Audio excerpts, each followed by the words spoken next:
মন্তেশ্বর বিধানসভার বিজুর এলাকায় ঘুমন্ত অবস্থায় সাপের কামড়ে মৃত এক গৃহবধূ। রবিবার দুপুর দুটোয় মৃতদেহ নিতে থানার দ্বারস্থ মৃতার পরিবার।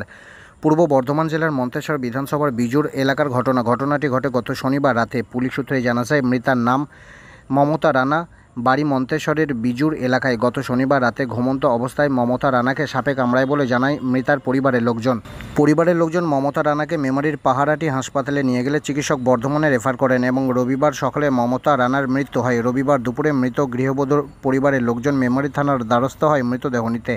এমন ঘটনায় শোকের ছায়া এলাকা জুড়ে। যে মারা গেছে কি নাম?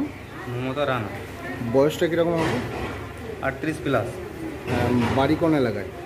মন্তেশ্বর বিধানসভা বিজু। মন্তেশ্বর বিধানসভার বিজুর এলাকাতে তো কি করে মারা গেলেন উনি?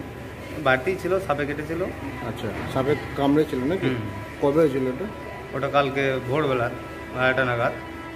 কালকে রাতে তাহলে? হ্যাঁ, দিয়ে পাহাড়ি হসপিটালে নিয়ে আসা হয়েছিল। হ্যাঁ, হসপিটালে বর্ধমান রেফার করেছিল। হ্যাঁ, তা ওখানে 6:30 নাগাদ রাত সকালবেলা মারা গেছে। এখন আপনারা মেমারি থানায় এসেছেন, থানার দ্বারস্থ হয়েছেন মৃতদেহ নিতে, তাই তো?